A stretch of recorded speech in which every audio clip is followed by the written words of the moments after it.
All right. Hello, everyone. Good evening. Good evening.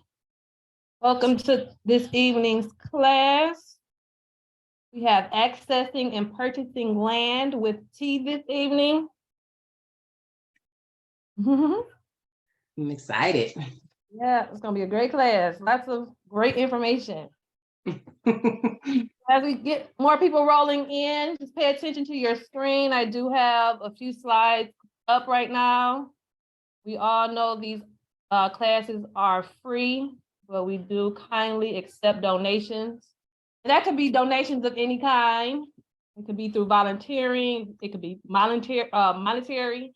It could just be volunteering in your community, helping your neighbors out, just spreading the love. So we appreciate whatever you can do.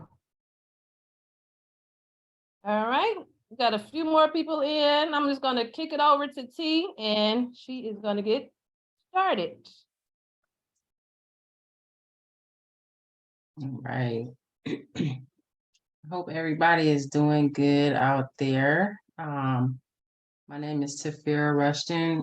Lots of people call me T. I need to come up with a cool background like Naja.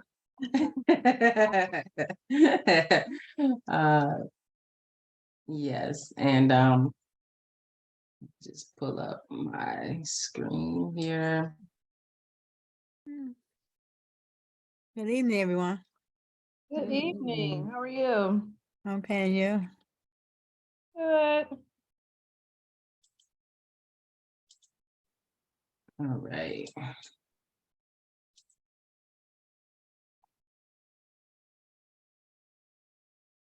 Oh, go back to the first slide here. All right. I think we're good. Okay, Naja, how does that look? That's good. It's fine. Yep, it looks good. Okay. All right. So we are talking about purchasing land for farming in the city of Detroit. Highland Park and Hamtramck are a little bit of anomaly. I have a little bit of experience with that. We'll talk a little bit about those cities also, but primarily focused on Detroit. Looks like we're kind of a small group, so if you want to come off of mute and ask questions, feel free. I'm okay with that. Are you okay with that, Naja? Yep, that's fine. Cool. So should we just jump right in, or should we do anything else, or just jump right in? I think we could jump right in. Yep. Okay. Unless you want to do an icebreaker, meet everybody on screen. How about this? Can you raise your hand if you are thinking about purchasing land right now?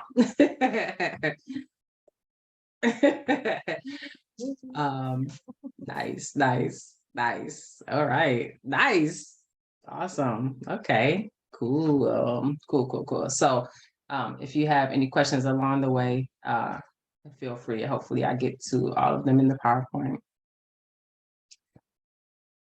So just to kind of give you a big overview of the process, we're going to talk a little bit about like how to select a good site. You may already have a site in mind, or you may just know that you want to farm and you need to pick a site. So we'll talk a little bit about what makes a good site to pick for farming. We're going to talk about making that decision on whether you want to actually own it or lease it, or what I like to call guerrilla garden, where you don't have legal ownership. So we'll talk about those decisions that you'll have to make. We're going to talk about how to identify who owns the property currently, and then what the acquisition process is for whatever entity owns it. We're going to talk about how to close on your property and record your deed, any compliance period you may need to go through, and a somewhat relatively new concept for Detroit is called a change of use, which is actually changes the land use from residential to urban agriculture. So we'll talk about what that means. I have this quick guide to acquiring land that's linked there. Naja, if you would pop that in the chat for folks, I have a plethora of links in this PowerPoint. So Naja's going to help me just throw them in the chat, and you can pull them up on your computer, or if you're on your phone, we'll be sending out a PDF of this PowerPoint to your email after the class. All right, so that's the big picture. If you have not identified land yet, I always tell people to start in the areas of the city where you have strong connections. So whether you live there, or you grew up there, or you have friends or family nearby, those are all great places to start. I think it's always easier to start a project in an area where you live, or if you don't actually live there, where you have some strong connections, because starting a project, you'll own the land, it's always great to have people looking out, you'll be in and out of the neighborhood. It's great to have connections there in the neighborhood already. If you still are needing help narrowing that down, there's this map that the land bank has developed, which is really a great tool. And we actually were advocating for a long time to come up with a map like this that really showed all of the listings that they have to offer in their inventory. So I'm going to leave out of the presentation a couple of times just to show you in real time what these maps look like. So I'm going to jump on this map in a second, and then we'll talk a little bit more about what an ideal site looks like. So I'm just going to click on that link and show you what the map looks like in real life, and how I use it to help people identify property that they might be interested in. So one cool thing about this map, if you haven't seen it, this is called the All Listings map, and it's right on the DLBA website. You can actually toggle off some of the properties that you might not be looking for. So if we're not looking for houses, I'm just going to click all of those off. So now it's reducing me just to vacant land for sale in the city. One thing, if you're starting from a fresh slate, you may want to toggle off side lots. And that is because if you purchase a lot that's in the side lot inventory, it will need to be reviewed by the neighbors in that area. So the adjacent landowners will be notified. And so, if you're starting from scratch, why not start with something where, you may have less competition for that land. You can type in an address and get to a particular neighborhood if you want to. But here's just a really cool tool that I just wanted to share with you if you haven't seen it. That's on the city website, and you have the link. If you, Naja, I'm not sure if you were able to throw that link in the chat, but yeah, it's a really cool tool. Yep. So you can also see just like all of the listings that they have and houses for sale. It's a really cool tool. So I'm gonna go right back into the presentation now. All right. So when you're actually selecting the site, some things to consider is how the community is using the site currently. I mentioned, do you have connections to the neighborhood? I don't want to overlook this step right here. This is an important step because you don't want to purchase land. I have a few situations where I've seen people purchase land and then have issues with neighbors, right? So the main thing is understanding this is a long-term venture for you. You want to be in an area where you don't have a lot of static, right? So doing that, it means respecting the neighbors and what they already are doing on the site. So take a second to, if you're brand new to the neighborhood, take a second to make some relationships with the neighbors, attend some block clubs, see what's already happening in the neighborhood already. Other things to consider are the current ownership and the zoning, understanding what's the address of the lot. We're going to talk about how to figure that out. How many lots is it? Is it one lot? Is it 3 lots? What are you actually looking at this piece of land? Sometimes it can be hard to tell on some of the blocks that are blocks on blocks on blocks of vacant land, right? That can be kind of hard to tell what you're looking at. What size is the lot? There are some parcels that are, most parcels in Detroit are, 30 or 35 by 100 or maybe 150. There are some parcels that they call oversized parcels.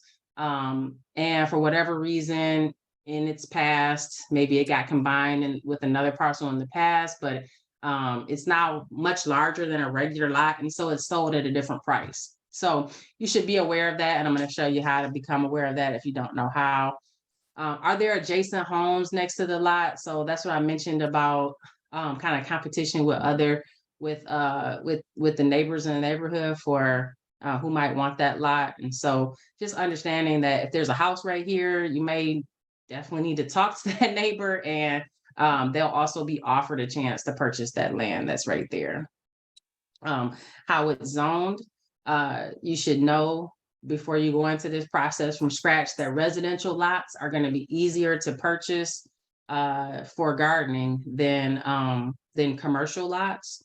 And so if you have a full slate of options, I would definitely choose a residential lot. It's just going to be easier, and I'll talk a little bit about why that is in a few slides down.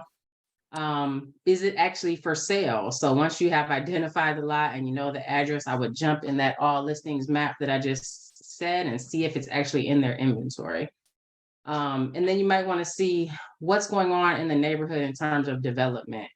So there are certain areas of the city that they're not going to sell land to you because it's a project hold area, or there's some other development that is coming to that neighborhood that the city has kind of locked down that land for. And so there's a map, and we're going to look at this more in detail in another slide. But yeah, there's ways to know that. And so these are some of the things that you want to consider when you're looking at property. And then, of course, if you're gardening, you definitely want to consider all of the physical features, like, is it getting enough sun? Thinking about, you might be going to see it when it's in the fall and all the leaves have fallen, but in the spring when it leaves out, maybe it's going to be more shady. What is your water plan going to be? Say you don't live in that neighborhood, how are you planning to get water to your site? Do you have vehicle access to the lot? Is there a way that you can drive materials in and out of the property? You're going to probably need wood chips. You're going to probably need compost or things like that for the garden. How are you planning to get those on the land? Is there existing garbage or dumping that needs to be moved? And do you have the capacity to remove it? I've had a couple people purchase land and they have like big rubbles of something on there, and that's expense and all of that you have to think about. And so, if it's a matter of going down the street on a lot that doesn't have that rubble, maybe it's worth it. So, is it another thing to consider? I've had people purchase land and there's a big slope in it. They didn't see that at first, right? And so now they have this area where water collects. Something to think about and something to kind of really pay attention to if you're purchasing from scratch. All right. And I always tell people, check out what the soil is like. If you have the opportunity, actually go and stick a shovel in there, because Naja you've been out to some of the gardens and some of the places. Sometimes you get one of those lots where the soil is so compacted that you can't even stick a shovel in. So you might want to know that from the very jump street. So these are all things to consider when you are when you're purchasing land. And I always tell people, before you actually purchase that lot, grab a soil test. If you're a Garden Resource Program member, a soil test is free. Naja, if you can stick that, particularly how they would sign up for a soil test, if anybody needs that information, how you would sign up for a soil test with the Garden Resource Program. That's me right there. that's the community garden that I started over on the east side, and this is me doing my soil test. But just keep in mind, I mentioned that a typical lot is 30 by 100, and that's a typical lot. You know, they vary a little bit. But a soil test is going to cover a 30 by 30 area. So I always tell people, kind of choose, do you want to test the front, the middle, or the back where you're going to plan to be growing most of your produce? Or do you need multiple tests? So something to think about, soil testing that lot before you even purchase it. I have had cases where I have people that have purchased land and come to find out it's on contaminated property. Something you don't want to have to deal with, because now you're liable for any environmental issues on that property. And you can't plant in it. All right. All right, so do we have any questions at this point, or can we keep rolling? Anybody want to jump in with a question? I just want to take a quick breath, and I saw a couple people join. Any questions before we keep going? Yes. Question. You're breaking up. Who is that speaking? No, we can't hear you.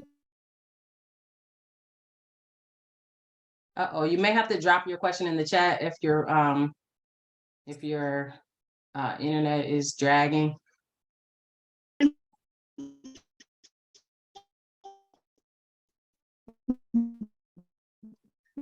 Oh, we may have to mute her, and then maybe we could message her to put it in the chat. Uh-oh, that was kind of bad.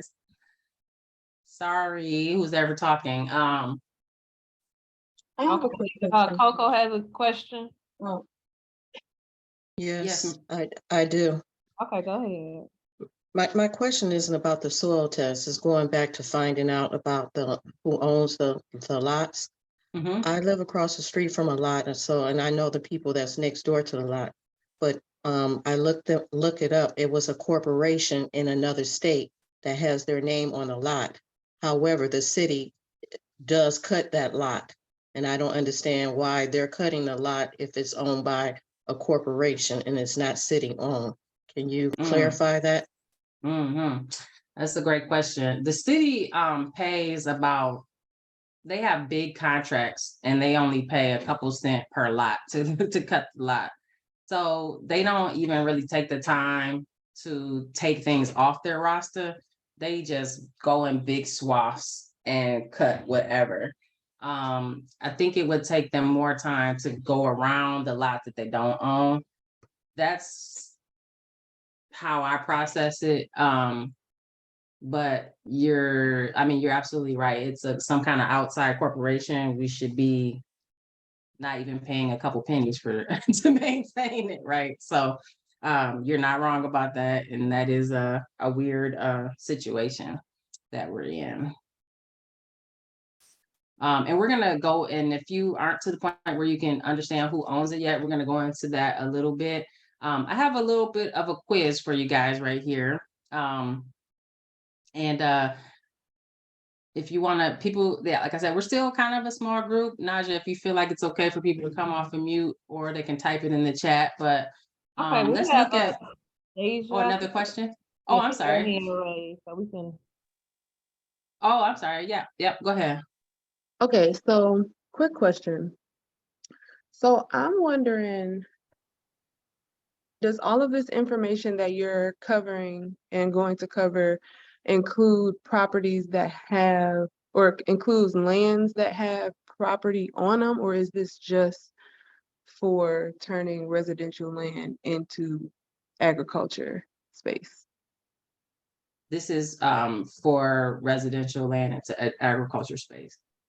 So does anything change if a property is on the land as well? Yeah, they have a number of programs for houses that are a lot different than the programs for land-based projects. So yeah, there is a there's a lot of information on the land bank website. I don't know if you jumped in there quite a bit, but that might be a good starting point. Okay. Yeah, sorry about that. Yeah, this is specifically about purchasing land to garden on. Okay. Thank All you. right, not a problem. Not a problem at all. We have 3 questions. Okay. One is from Laura. I think that was the one we might have missed with the sound issues. It says, what does the soil test cover? Is it for hazardous chemicals or just beneficial metals for plant growth? Oh, great question. Great question, Laura. So our soil tests are specifically looking at lead levels in the soil, which is the primary pollutant in urban soils. And so you will understand the lead levels that are in your soil. It also does test for organic matter. But the primary thing that I want to know before I start growing is the lead level. That's another issue that I have with commercial lots, is that you're much more likely to run into some of the heavier metal pollutants. And so, yeah, great question. All righty. Now we have Mia White. You can go ahead with your question. You said you're looking at a land with a large structure on it. Yeah, am I coming through okay? Yes. Okay, so there's a property like 2 blocks from me. It's super close.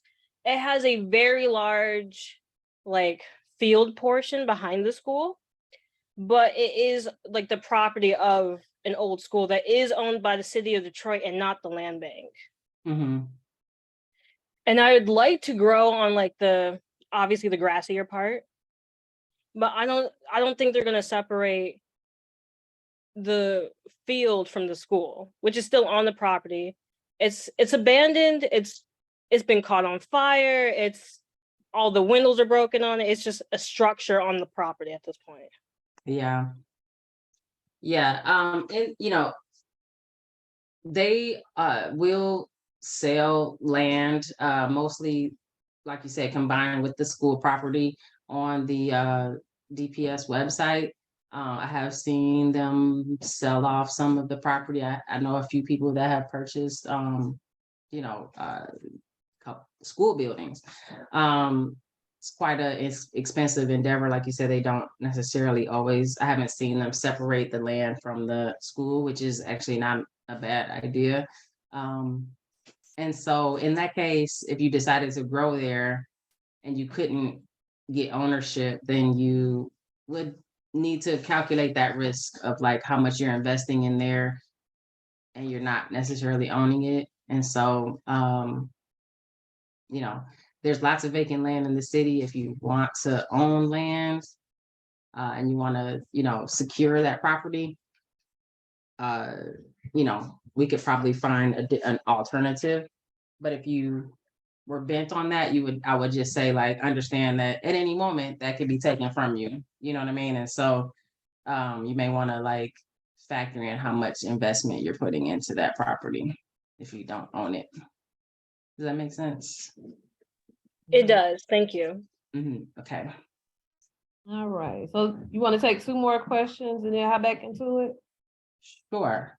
So we have a question from Nicole. Nicole, you can go ahead and jump in. Nicole Talley. Or I can read it for you. It says, are you able to get a soil test done on property prior to purchasing it, or purchasing to know if there are any contaminations issues beforehand? Oh, there you go, Nicole. Yes. Sorry, I was in the store. It was kind of loud. I stepped out. Yep. I would suggest you do that. Technically, hold on, let me look at the participant list.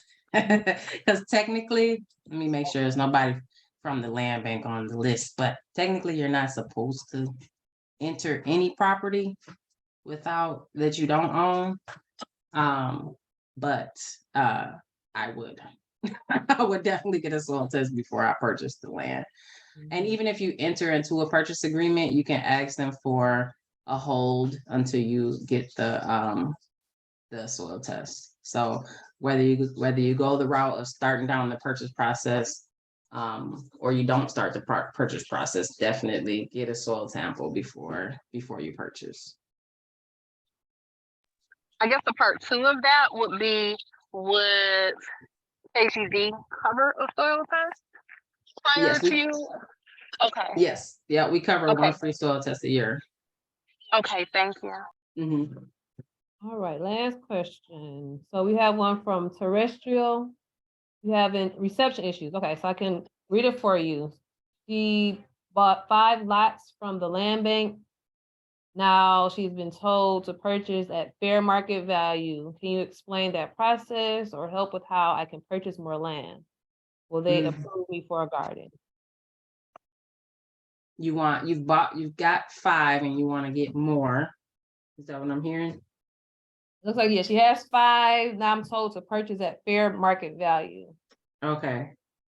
Fair market value is gonna be, so it sounds like you might have purchased those either as side lots or as neighborhood lots, so they were a reduced price. And so if you go to fair market value, you're gonna have to pay more. The value will be determined by the market, market in the area. So if you're in Corktown or downtown or Jefferson Chalmers, is going to be based on the value of the properties as opposed to some kind of discounted program like the neighborhood lots. And we're actually about to jump right into that acquisition process next. So we've gone through the site. We've gone through and so if you have, so let's get through that part. And if you have additional questions, we can definitely keep talking about that. So let's go. We've gone through like how to pick a site and what's an ideal site. I have a quick pop quiz before we jump off of this slide. I wanted to just, if you look at picture number 1, what are some things that stand out for you about this vacant lot? I want to turn this vacant lot into a garden. What's some things that you might look at when looking at picture 1? Is there any answers in the chat? Oh, go ahead.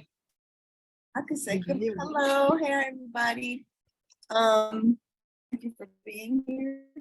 I think that the first thing that sticks out for me is seeing a car there. I would be concerned with the pollution in the soil, knowing that cars are driven up there and parked there. I would think it would have some pretty tainted soil. Yeah, it looks like, even Is that like, what you meant? Like what? yeah, what are you what was seeing the on that question? site? Yep, that's exactly what I meant. And that's a good, Wait, can you hear me? I can hear you. Yeah, we can hear you. Okay. Okay, Yeah. now I hear you. Okay. Yeah, did that answer? Yep, that was a great observation. Even when you looks like this grass is like people been driving in there. So I would be thinking about the contaminations, and I'm also thinking, are people using this as a parking lot? Like what's already happening on that site, right? Are they going to be mad if I purchase it and do something else with it? That's another thing. How about picture number 2? What is some observations people are making about picture number 2? Does this look like a good lot to buy, or what would you be thinking if you just, should I get this one? Well, it looks like a good lot to buy because they kind of blocking it off so people won't be parking up there with the logs and things like that. So they're trying to protect it. And it's right next to a house too. Right, Like somebody else's house. Right. And that's a great thought. It looks great, right? The site looks great, but then I'm thinking, who put the logs there? Like, what are they doing with the site? And just because they might not own it means they might be still doing something to it, and obviously they care about it, right? So I would definitely want to figure out, who's putting those logs there. Are they comfortable with someone purchasing it for a garden? Is that something they want? Because if you purchase that lot and you put a garden on there, and then that person who's been caring for it all this time and cutting it, you see the grass is cut and all of that, and it's clean. That person who's been doing that might be kind of mad at you. Okay, now you done made an enemy in the neighborhood. How about this third lot? Anybody make observations about this third lot? Lot of Look trees. like you want to get sun in the middle. Yeah, a lot of shade, a lot of shade. So yeah, and it's also, it's a, you know, I don't know if I would feel comfortable. I feel like my line of sight is not, I can't see, you know what I mean? And so yeah, those are just some things I think about when people are asking me, like, I need to purchase some land, you know? So I can't remember the person's name who was talking about the schoolyard, but this is kind of what I had in mind. There's a spectrum of being land secure. It goes from guerrilla gardening to complete ownership, right? And there's pros and cons to all of those phases. So let's look at that, because you need to make a decision. Do you want a guerrilla garden, meaning you don't own it, you're just gonna take over a lot? And for a long time in Detroit, a lot of people did this. They just, you know, you see a vacant lot, you want to do something in your neighborhood, you want to improve your neighborhood. I'm going to start a garden down there. You're not thinking about ownership. And it really, you know, at one point in Detroit, it didn't matter as much. And so, do you want to continue this way? If you do, I would say make low investments. Don't get your heart into it. I've seen people's heart be broken because they created a garden and then somebody liked it and come and bought it, right? So Wow. so make low investments, don't get your heart into it, know what you're into. We're in a very different environment now. We're starting to see more investments, property prices are going up, and so you are at a little bit of a risk with this in terms of losing your investment and losing your garden. So just know that. The next kind of phase of security would be permission. So, you know, maybe it's a church property, or maybe somebody owns it, a neighbor has a side lot and you want to use it and you decide to get oral or written permission from somebody. You know, that can be simple and it can be not as much responsibility, but there are some risks to that, in that, you know, that private owner can, you know, evacuate you anytime. You should know that. So again, I would go with a low investment garden and not get my heart into it. I'm only saying that because I literally have had people calling, crying, asking me what they can do after having, you know, made a whole garden. And now, unfortunately, somebody has purchased it from underneath them, right? And I would always encourage in this situation that you, if you're gardening on land that you do not own, that you get something in writing, get something on paper. And even better is a lease agreement. A lease agreement is something that definitely has a specific time period, and it has a contract associated with it. So that means that if you have this lease agreement, that person can't kick you out all of a sudden. You know what I mean? They have to inform you. It has to be outside of your contract window. So it provides some security for some duration of time. All right. All right. And then obviously property ownership is the highest form of interest. But I want everybody's eyes to be open. There are some cons to property ownership that you should know about. You will need to maintain your taxes, just like you maintain for your house.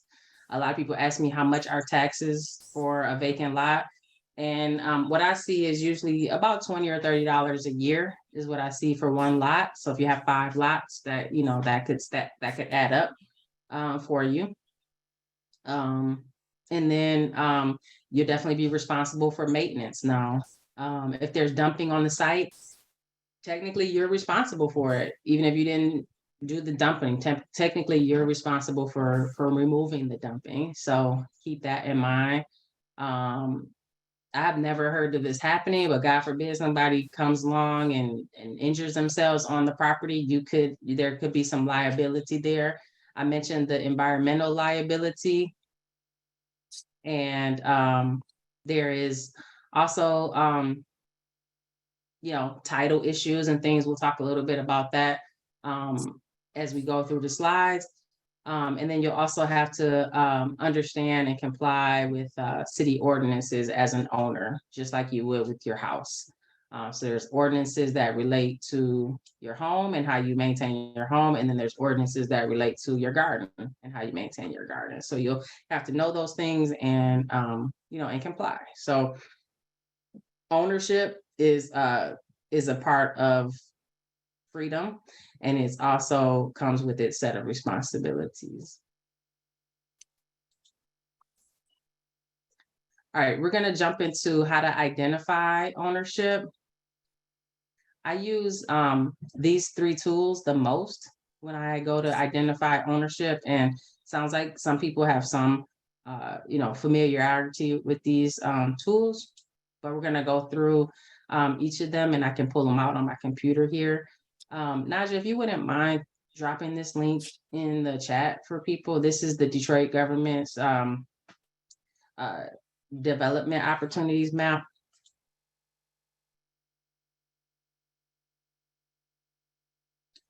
And here I can jump in the website and I can actually find a property. Does anybody have an address that they would want to throw out there to understand who owns it?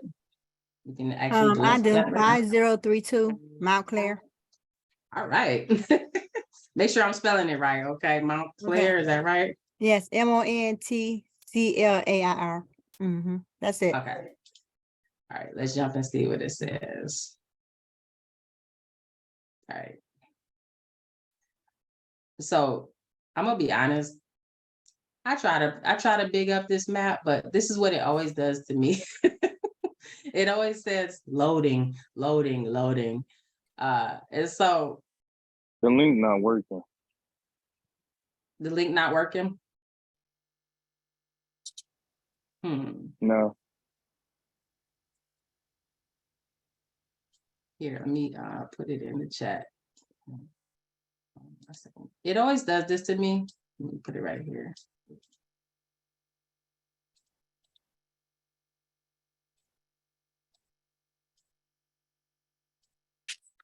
All right. And so what I end up doing is going to my second tool, which is actually the Land Grid, which is a private website that is my standby. So I'm gonna go to that now. And Naja, if you don't mind popping that, it's actually called Regrid now. So regrid.com, if you can pop that into the chat for folks to follow along. And we're gonna go back to your Montclair. I'm not sure the person's name who said that, but let's go to the map. Loretta Powell. Loretta, okay.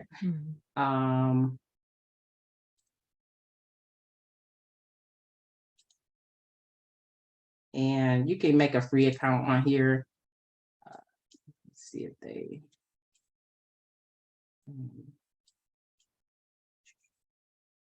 Because I had put in the application for the lot, and then, but I wanted the land bank to clean up the trees and stuff before I purchase it. So they took the money out my account before they cleaned up the tree, and I didn't want it to wait. So when I'm trying to repurchase it again, they said I already purchased it. Yeah, that's it right there, right next to the house. So a couple things about this, you can toggle, just like Google Maps, you can make it different layers. So I like this because you can really see and distinguish between the parcels. So whereas like if my house is right here and I know this is my address, I would be like, oh, okay, 1, 2, and it's right there, and I can really see the parcel. Yeah, my house is right there because I live at 5045, so I'm across the street from it. And then what's really cool about this is that it gives you a bunch of information. And if you have a pro account, which I don't, it gives you a bunch more, but it gives you a lot of information.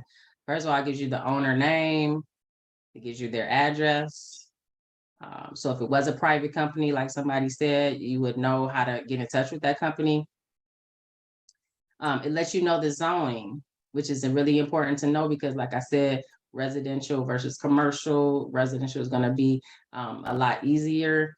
And there are different things that you can do in an R1 versus R2 versus R3. So understanding that zoning is going to be important to you. One other thing that it does, and I'll show you right now, is it gives you the square feet which is cool. But it also gives you the frontage and the depth. So the width and the depth of the lot. And that's really cool Oh, when you, okay. because when you go to purchase land, they're gonna ask you for a plot plan. And so I always just grab the dimensions off of here. I grab a screenshot off of here. I actually put it on satellite. I grab a screenshot and I know that the measurement from here to here is going to be 30 and the measurement from here to here is going to be 109. And I don't Okay, have to that's go good to out know. there with a measuring tape or something like that, right? Another thing this is really cool for is because sometimes if you, like in this case, this is a great case because there's 1, 2, 3, 4, 5 lots here. If you're just looking at it on the street, it's hard to tell. You Well, know what I'm saying? I do own a lot right next to 5026. Is that the same? I wonder, is that the same footage and depth? Right. So so it's still listing land bank. It takes a while for it to convert. And I'm going to show you one last tool because that is a little bit more up to date. This takes maybe about a year to update. So sometimes things get lost in the sauce there. But Oh yeah, it's the same. It's It's the the same footage and depth. Okay. yeah. But then if you wanted to know, like, where does my property actually start? You can see that each one of these are 30 feet, or actually this one looks a little bit bigger, but you could find the frontage for each one. And then you could measure from the curb. Okay, I'm gonna Okay. measure 30, 30, 30, and there's my property where it starts, right? For sure, right? So that's one tool that That's I good use. to know. Thank you. All right, I'm gonna go back to the presentation for a second, because there's one more tool that I wanted to show you, and then we can take another pause for questions. Oh, and that is this is the Wayne County Treasurer. Let me go there. And I thought I had a link up for that, but the Wayne County Treasurer Office, you see, I go there a lot. Their records tend to be a little bit more up to date, but this is where you would go to pay your taxes. So you'll go to property tax information, make a payment, I think.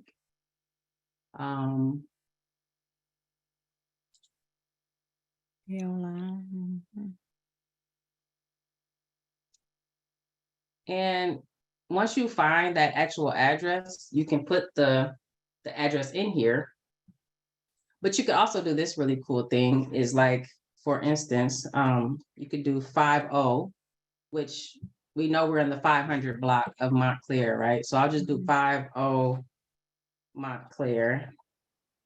Thanks for letting us use you as Yeah, a. they really Google just tool. don't do put a MON. We'll see what it Okay. do. We'll see what it'll do with that. If you put just Okay. 2 Yeah. digits in, you'll get all of them on the block. And we'll see Loretta's name there. She's the owner of that one, and that's more up to date, right, than the other website. So sometimes to verify, I will go and look at here just to see, is it up to date? Like I mentioned, some of those websites can take a minute to update.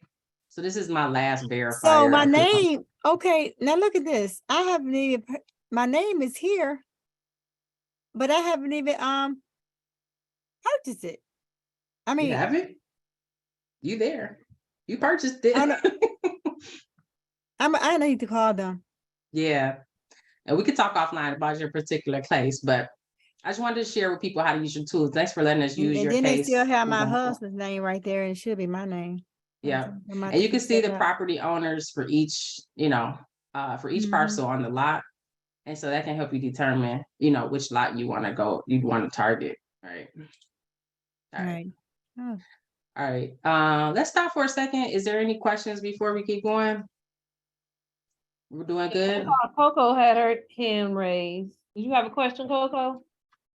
Yeah, I texted. I wanted to know what was the difference between land bank versus city owned. I thought it was the same. Is it not? It's not. It's not. We're going to talk about that in a second. I'm going to show you something. Let me show you something too, Coco. Something cool I like about this website that I mentioned. one thing I like about this website, get some good stats here. This is our city. And if I go back out to the overview, some stats about our city, including who are all of the owners in our city. You'll see that the land bank is the top owner in the city, 83,000 parcels. But there's also City of Detroit Planning and Development. Planning and Development typically are owning most of the commercial sites, but you'll see in the Redis case, there was a time when all of the residential lots were all over the place. They were owned by multiple organizations or multiple entities within the city. They all got filtered to the land bank, and some of them are stragglers. So some of them, the intent was for them to move all residential properties to the land bank, and some of them got stuck in that process. So some of even residential properties are still PD&D, but Planning and Development Department, but most of those that are planning and development are commercial properties in the city. And then there's some properties that the city of Detroit owns, like their municipal buildings and things like that, and things that they want to own for their special interests. But then you'll see, this is very interesting. The third largest owner in our city is Hans Farms, which, yeah, if you want the story of Hans Farms, we can stay on the line later.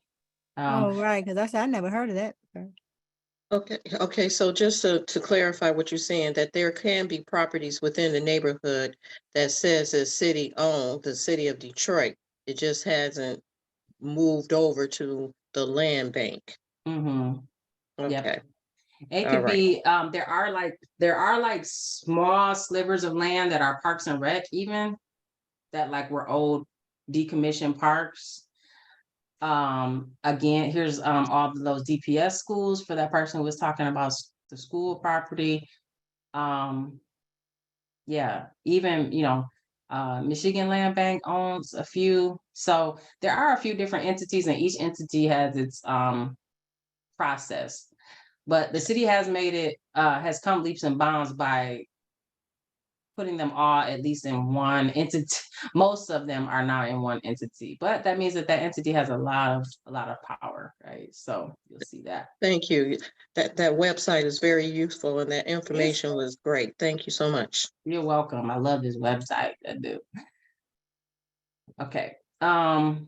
So go back to slideshow mode, and just another handy dandy tool that I've used before is kind of like a reverse ownership, is actually going to the Wayne County Register of Deeds and searching by person. You can see who owns what. So I could go in there and get I can get a public copy of the properties that Hans Farms owns, for example, which could just be, I'm just saying that name because we just said that name, but you could, like Loretta, you could go see what properties are in your husband's name, right? Like that. Right. So It's just that one.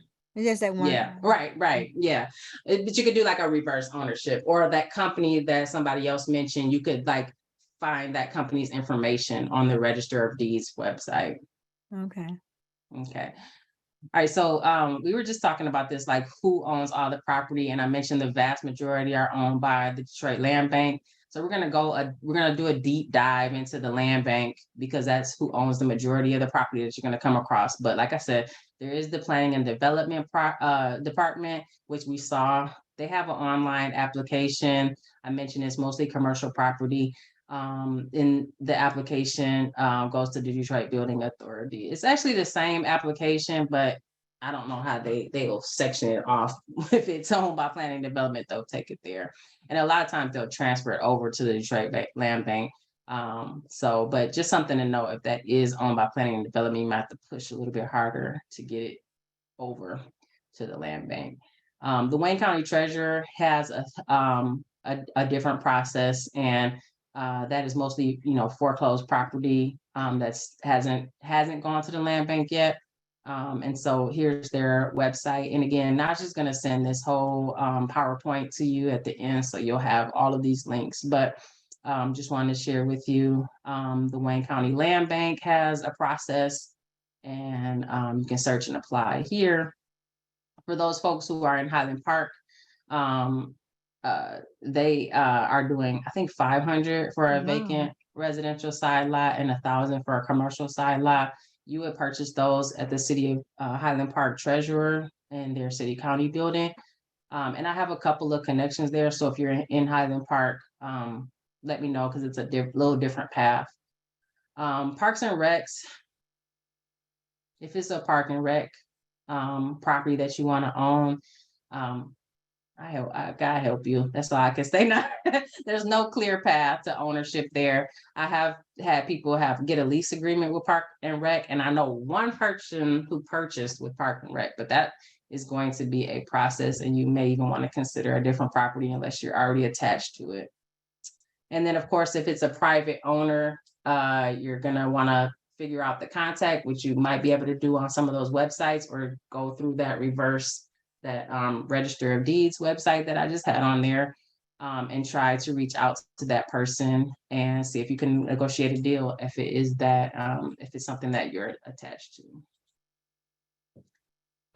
So the land bank, I mentioned, this is where we're going to spend the bulk of our time, because 83,000 properties are owned by the land bank. And so we should know their process and talk about their process the most. I'm going to actually come out of the PowerPoint, because I want to show you how to get to these programs directly, instead of you looking at my my PowerPoint here. But I'm going to just go over the side lot program, and we'll do that together. You must be your property that you own and live in must touch the sides of that. In this case, the property is still for $100, and you would apply right on the website.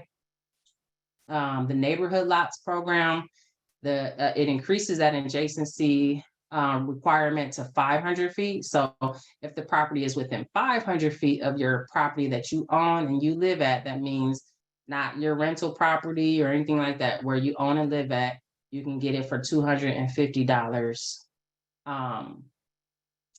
And I'll show you that on the website when we get there.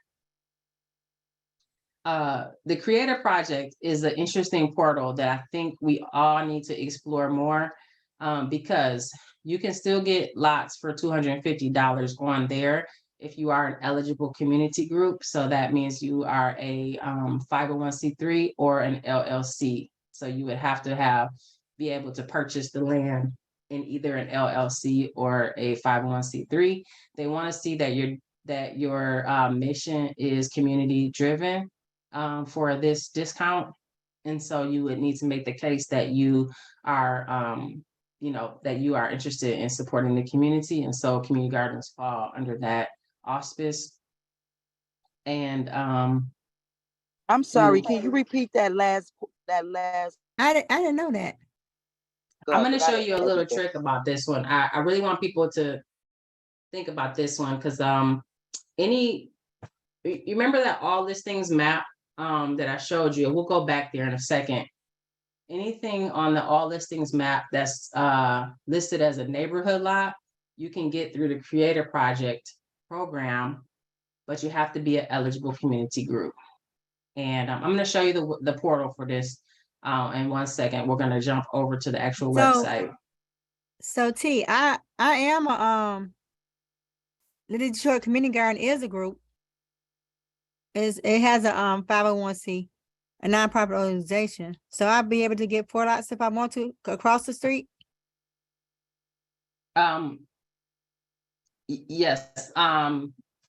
That's, I don't have a yes or no answer for that, because they're only selling certain lots, and I'm going to show you the map, and we can actually look at it together. Okay, so let me jump in the website and we can get further in detail about that. Okay, thank you. And then this is whoever said that fair market value. If you don't apply for any of those discounted projects, you're going to be applying just like as a developer, basically, and you're going to be purchasing the land at market value. And a lot of times people ask me like, well, how much is this going to cost?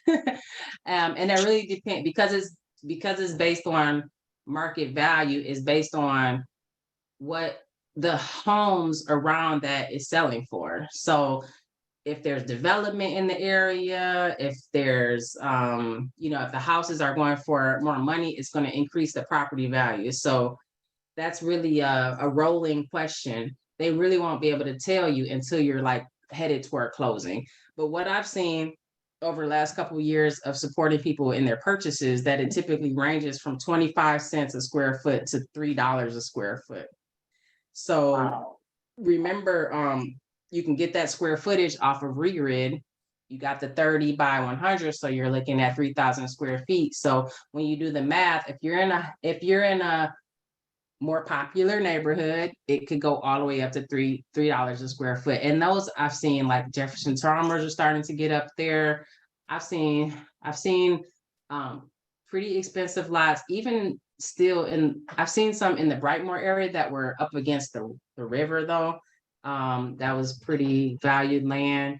I've seen some like off of Grand Boulevard that's, approaching Belle Isle and definitely Corktown that were up in that. If you're in a typical neighborhood where there's a lot of vacancy, not a lot of development pressure, you're probably going to get more like that 25 cent, market value. So it can range is the short answer. It can range. And then you have to add in some money for your closing costs. And we'll talk a little bit about that when we talk about closing.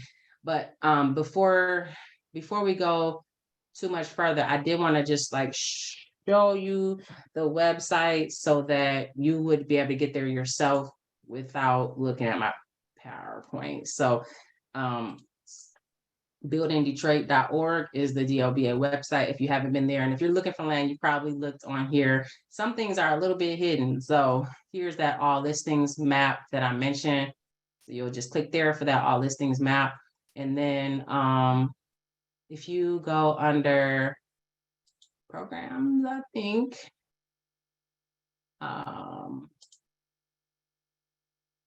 vacant land and site. Okay, this is kind of confusing because once you're in there, you can toggle through these different things that we just talked about. So side lots, if you wanted to know if you could buy something at that $100 rate, you would view listings and you would go to the side lot sales. It does have, just some stipulations about the side lots, and all you have to do is stick your home address in here and it lets you know all of the available parcels that are near you. Okay. Stick your address in there. It lets you know if you're available for a side lot. And we go back to vacant land. And same thing with the neighborhood lots. It has some information. With neighborhood lots, you do have a 3-year compliance period. We're going to talk about what the compliance period is if you aren't familiar. And then how long does it take for the neighborhood lot to be endorsed? I don't know the answer. I think it's just about reaching out to the district manager and seeing how long it takes for them to get back with you. And I've been in contact with Miss Tandra in my district for the last since March, since I've been trying to put a community garden next door on my house. I teach the children how to grow their fruits and vegetables. And I've spoke to Miss Tandra several times, and she just keeps saying, call her back. And I've been trying to do this since March. And of course, garden season has already started, but I was still trying to buy it for next year. But I'm like, is it a time limit that she has to endorse the lot? Like, who else do I contact? Because I have her personal number and I've been in communication, but she keeps saying she'll call me back, and we never, like I said, I've been trying to communicate since March and I have had no success. Wow. I'm sorry that you're going through that. And are you in communication with anyone like on her staff that maybe can help you? Like No, I have her direct number, and sometimes she answers and she texts. She asked me to text her. I text her, and she told me to send her the information for my business. I did everything that she asked, but still no success. Can I speak to that? Can you guys hear me? Yes, please. Yes, ma'am. Hi, this is Tanya. So I'm a neighborhood and lot endorser for the neighborhood that we're based in over in McDougal Hunt. And I would also suggest that, you know, you can contact the land bank to see who else are lot endorsers in your neighborhood, because it's literally just a matter of them clicking a button. It's not a very extensive process at all. So if the Kim holdup is Tandy. I'm sorry to interrupt you, but Kim Tandy is the only person over in my district. I have already contacted land. Yeah, she's the only person I spoke to people, and her name is Kim Tandy. I have her number, and she's the district manager, but she is handling everything herself.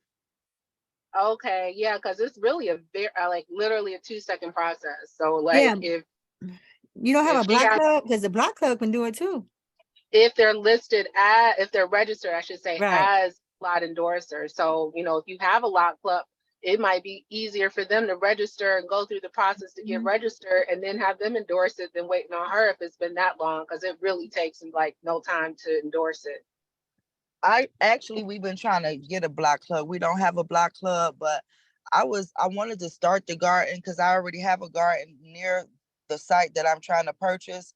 And I was just gonna start it, but then someone just moved into the home next door, and I didn't want to have no confusion because I know they live next to the house. But so I wanted to actually have it in my business name before I start planting anything. Yeah, I will go to the deputy district manager too, and that was great. I thank you for jumping in, Tanya. And hello to you. I will go to the deputy district manager. Would I you would be able to provide that name and that email person's name? them. Yeah, if you go on the city website, I don't know. If you go to the Department of Neighborhoods, She probably can Google it. What's your district? on the on the Department of Neighborhoods is where I get all that. I don't know their names, but they has all of their emails here. Let's see. District, was that District 2? Yes, ma'am. And here you go, Sean Davis. I'm not blanking on his name, but I would email him. And yeah, just Google District 2, city manager. You go through that Don's website. There you go, Miss Tandy. It was nice to see your face to the lady I've been talking to over the phone for the last 4 months. Yeah, a lot of times their deputy managers are able to handle more of that kind of caseload. So I would reach out to both of them, but reach out to them and see if they can help you, or like Tanya suggested, asking the land bank for another neighborhood lot endorsement partner. The land bank and BC and planning department have open meetings every other Thursday. Today was the Thursday, so in 2 weeks they have open meetings at noon. So it's a good way to get in contact with them. So if you can't get in contact, if you don't hear from him within 2 weeks, reach out to me so I can give you that link for that meeting. Okay.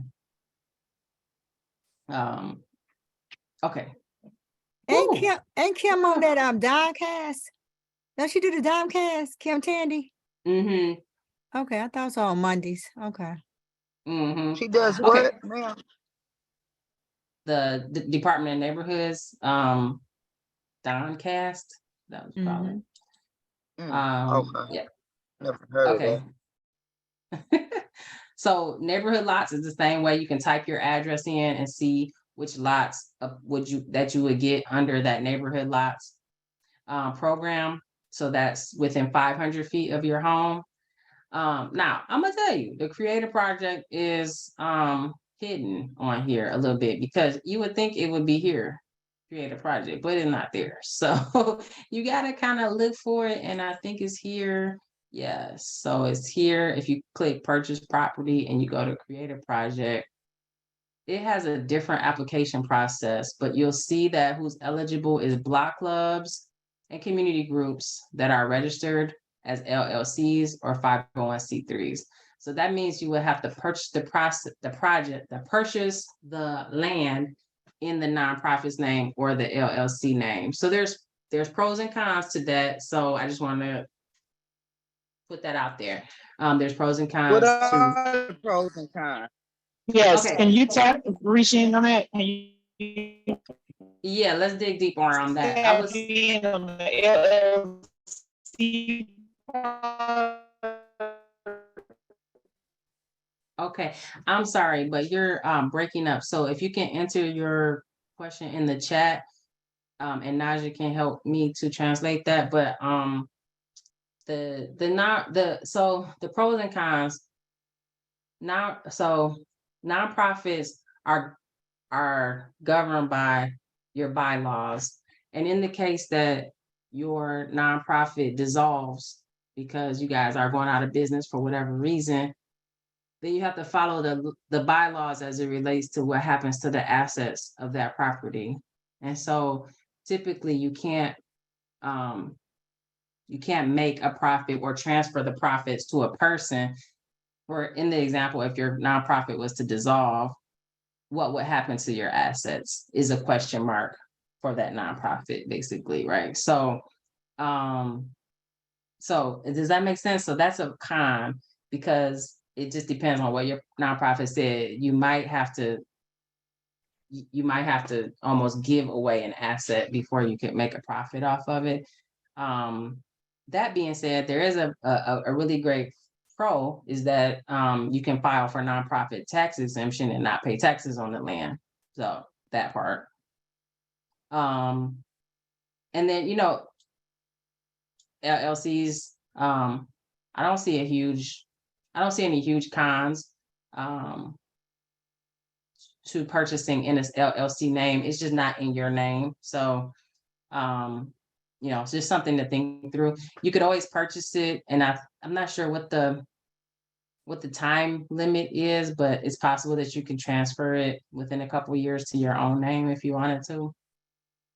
So yeah, I mean, actually in the LLC name, it gives you a little bit more protection from liability. And then, so if you wanted to purchase through the creative projects process, there's a separate application process. It's actually just a Google form. You would fill all of that out. And what they're really looking for is that you're providing some community benefit. Before we go off of there, I just wanted to show you once again that all listings map, where you can figure out if it's eligible for a creator project, because not all lots are. But what they're saying is that if it is, if you're an LLC or a community group like a block club, I think ideally want you to be doing work in that focus area. So say I'm doing work I'm a nonprofit and I'm doing work in the area of 94 and Lodge here. Well, let's see, let me come up here. You would toggle off of all of these and just look at the neighborhood lots, because the neighborhood lots are going to be what is eligible through the Creative Project program. Okay. T, I'm sorry, I have a question. I had my hands up and I actually sent it to you. And I Okay. didn't want to get off the call without getting my answer Okay. for it. When you had, when you purchased the land and you received the documentation, I quickly read that you should, read over it to see. It would say, as far as how the changes in land use. I wanted to know, what did that mean? Because I was planning to have bees, to do beekeeping. I did complete the program with the suite on Detroit, and I wanted to do beekeeping. Is that something that would have to be included, or I need to find out for the usage of that residential property area? That is a good question. So we do have a couple of slides on change of use, but it doesn't cover beekeeping because beekeeping isn't technically legal yet. So we're working on that through the animal ordinance. When it becomes legal, I don't know if they will have like a specific land use for it. But I'm gonna imagine that, I don't know, you may have more than bees on the lot. You may have like flowers or something like that for your bees. Yes, it's going to be a flower, the rain garden. Okay, so then there, I would definitely use to, look at the land use that is urban garden as something you would change your land use to. And we're going to talk about this, but urban gardens do get a 20% discount off of the market value of the property. Okay, I didn't know it was illegal. How was the program? How was I able to be in a program if it was It's not that it's illegal, it's just not legal. Does that make sense? I got you. It's not that you can go to jail for it, but it's they don't have an ordinance for it. They don't have an ordinance for it in place. And at one time they didn't have an ordinance for gardening, and the ordinance just went into place in 2013. So we're hoping that the animal ordinance will go through shortly. There's actually some community meetings happening right now. There was one last week. We need to get it approved through council. Thank you so much. And bees are on there. Bees are on there. So I wanted to show you those things. We talked about the if you don't apply for any of those programs that I mentioned, side lot, neighborhood lot, create a project, then you would just be purchasing the land directly, and you would be, based on comparable land sales in the area. It's a whole process because every land sale purchase that is not in those other categories has to go to the land bank board. And so it can take some months. It can take almost some years to do it. So I would stay persistent. Let's see. And here's the application. Naja, would you just drop the application in the chat for me? And you would start an application. There's going to be a few things that you need before you apply. And let me get back. You're going to need to have a plot plan. If you could help me also it's hard, you guys, it's hard to like click the link and then put it in the chat while I have the thing. So Naja, thank you so much for your help. You're gonna need to do a plot plan. This guide right here, Naja can give you the link for it, is really handy in helping you figure out what goes on your plot plan. But basically what you're going to do, it can be hand drawn, so I don't want you to feel intimidated at all. You can literally make a rectangle and put the dimensions that you're going to get from the Regrid website, right? You're going to put 30 by 109 in Loretta's case. And then you're going to put down all the features that are existing currently. So is there a big tree right there? And then you're going to put down all the features that you want to exist. I want to put 3 benches, and I want to put my rain garden in the corner. And then I want to put my raised bed right here. So you're going to do all of those things. The only thing I would say here is to stay conservative on your plot plan. If you want to do a dinosaur park, a basketball court, and a pool, but you need to wait on your grant money, don't put it in your plot plan, because they're going to want to see the matching proof of funds for whatever is in this plot plan. So if I say I want to put a dinosaur park on Montclair Street, they're going to say, I need the money in the bank to show me that. So whatever's on your plot plan, they want to see that you have the money in the bank to do that. Does that make sense? So stay conservative. Mm-hmm. Yeah, because I'm putting an exercise park for the youth from 4 to 8 years old across Right. the street. Mm-hmm. So if you have that money in the bank because you already got the grant, yes, put it in your plot plan. But if you're waiting on the grant and you don't have the money in the bank, I wouldn't put it in your plot plan yet. Does that make sense? Mm-hmm. Okay. All right. And then you also want to submit to them a budget. If you're going this route of going through the regular property application, you're going to submit a budget. So you're going to say, I'm I'm getting seeds and plants with my GRP membership, hopefully. And then you're gonna say, I'm getting 6 raised beds, they're $200. And I'm getting a water catchment system because I got the grant from the church and I'm gonna submit my grant letter with it. And that's all they're gonna ask for. So we talked about side lots, neighborhood lots, creative project, the regular property application. That's called the projects portal. And then there's one more way to purchase land with the land bank, and that is marketed properties. Marketed properties are properties that they have already pre-bundled that they consider ideal for land-based projects. And so they're usually about 4 or 5 lots that they've put together. They are sold through a private realtor company, so a real estate company. So there's a whole different process for applying for those, and that process is laid out on the website. You can go to the land bank website and look at marketed properties and click land-based projects to find those bundles. All right, I'm gonna go through some of the things that I have seen that have caused disruptions in people's process. I call them snags in the road. Some things to keep in mind. Sometimes you go to purchase a property and there's a demolition lien on it. They'll say the demolition lien is expires in 2024.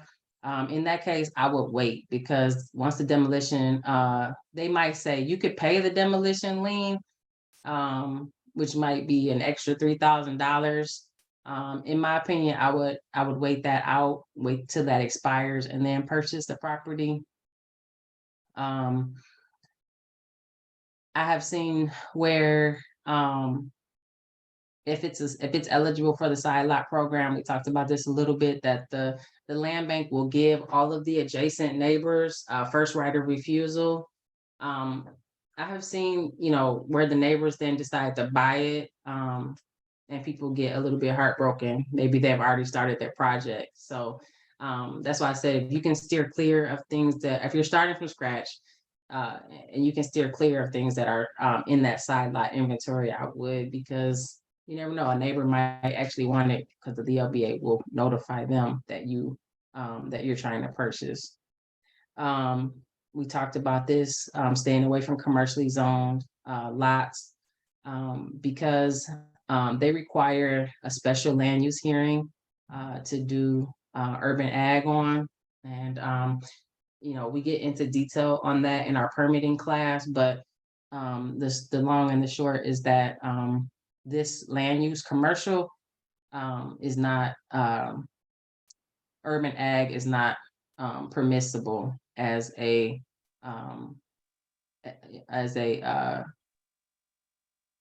it's not permissible in that zone. And so See, I have a question about that.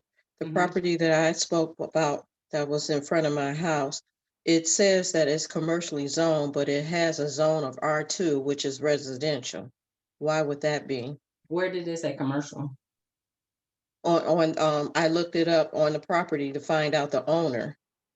And it says it's owned by a company that's in another state, a corporation, but yet the zoning says R2, but it says commercially zoned in their title.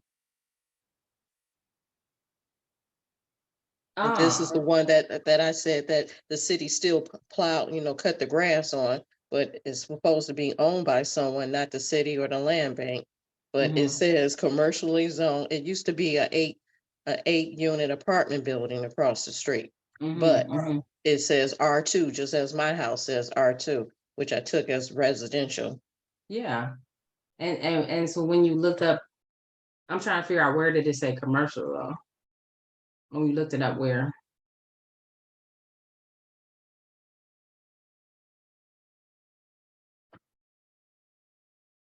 Oh, did I freeze? Oh, what? I'm not sure who was speaking, but if you want, we can stay on the line and look up that specific case. That was Coco speaking. Okay, Coco. We can look up that specific address, because if it says R2, it should be It should be R2. So, Okay, I'm just thinking it's caught in the gaps. I'm hoping just as you said oh earlier, so I yeah, can take it. All yeah. right. No, it should be residential. Maybe there was an error somewhere. So yeah, so another thing is sometimes people put things in their plot plan that require special permission. So there are things in the ordinance that would make you get kicked into a special land use hearing. And so the DLBA might flag it. Some of those things are having more than 9 fruit trees, require special permission from the city. Having a hoop house, and you don't have sufficient funds yet because you're waiting on your award letter from the USDA or something like that. So they'll be like, you can't pay for the hoop house or something like that. And make sure any structures are within building code. And actually this says 120 square feet, but actually for residential properties it's 200. I'll need to rectify that. If you are gathering that paperwork, so creating your plot plan or your budget, Keeper on Detroit can help you with that. Sometimes you miss communications from them, so you stay on top of that. And they are not the best at communication. So if you don't receive anything back in a month or so, I would reach back out. I would stay persistent in my communication and really take the lead in communicating with them. And sometimes you run into title and tax problems. So if the land bank does a preliminary title search and they see something fishy in the search, so somehow the chain of custody was broken, they don't know who owned the property at a certain time in history, then they're going to want you to definitely get title insurance, and that can take a little bit longer. Oops. And then sometimes it's in a project hold area, which I was just going to jump into that.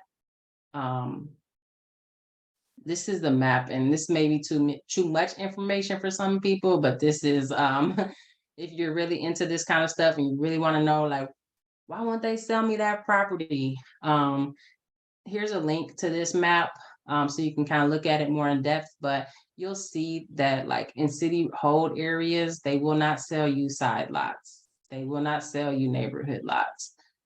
So if they're like, nope, we can't sell that to you, or nope, that's not eligible project, creator project, it's because you're in one of those neighborhoods, and they've already have plans for it. You'll see there's plans in place for everything along the water, everything downtown, and in certain neighborhoods, they have plans. Lastly, you are going to want to make sure that your deed is recorded. Yep. Mm-hmm. If you're breaking up, feel free to throw it in the chat.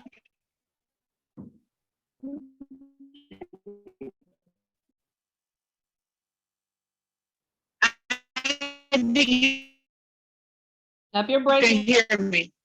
we can't hear you. You have to put it in the chat and I can read it for you. I am. I get this job.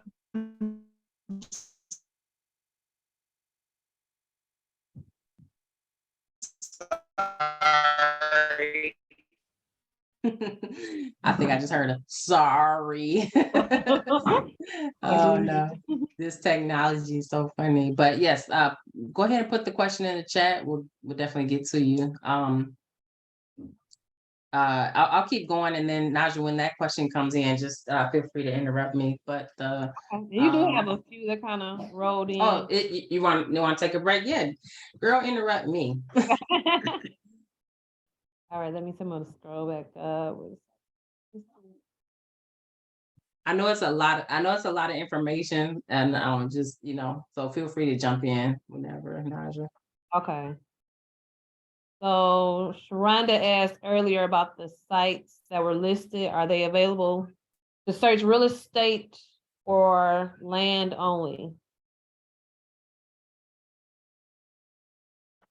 I'm not sure I'm clear on the question. Oh, I on guess the- she's asking about the sites I've been putting in the chat. Is this just to search land? You can search available property too. through that. all available property. Yep, you can toggle from houses. That's why I really like that map.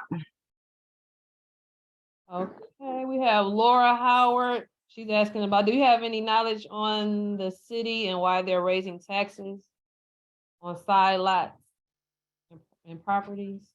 We need to, we really need to organize around this. And I've been talking to several people about this. I'm concerned, and if you don't know what Laura is talking about, the city announced in at the last policy meeting in Mackinac that he's wants to roll out a new tax policy for the city. And the idea is to decrease property taxes, which is great because I own a home in city. We'd love to have our property taxes decreased. But to offset that, he wants to increase vacant land tax, which if you own a side lot and you own the property, he's saying that should pan out.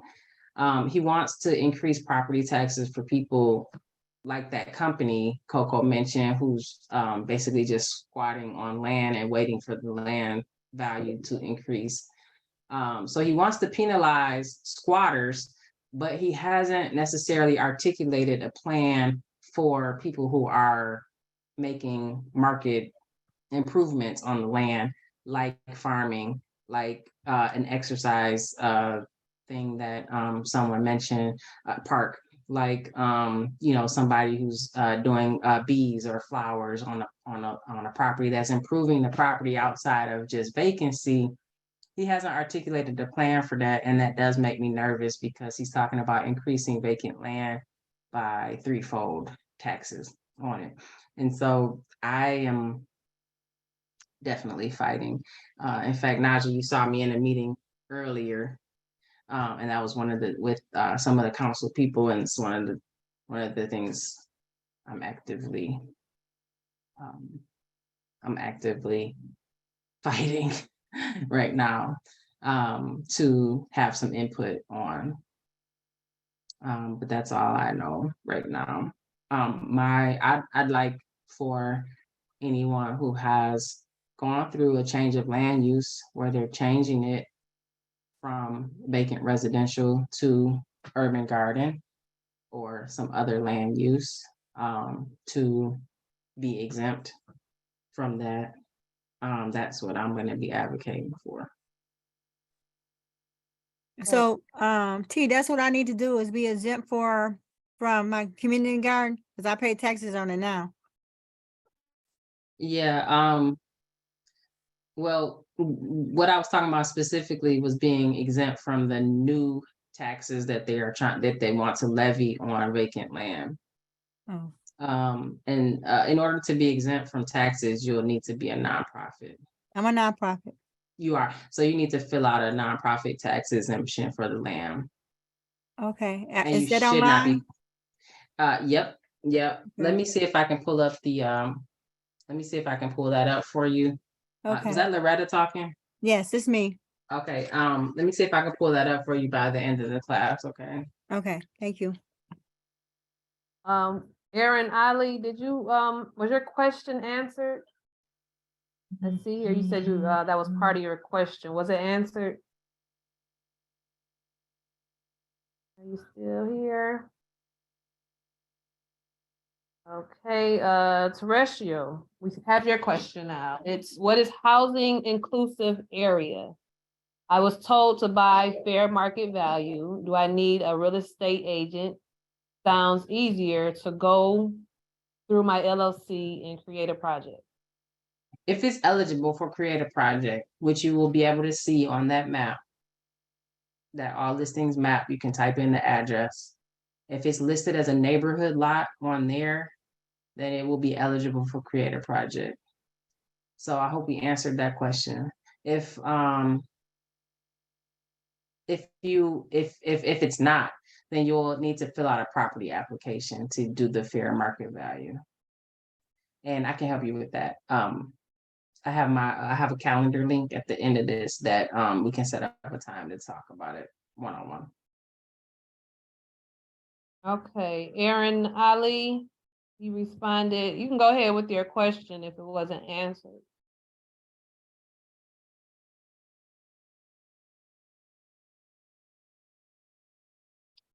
Okay, another question from Terrestrial. She is asking, is there a way to complain about vacant houses next to my lot, which was sold through land bank, but still vacant after 3 years?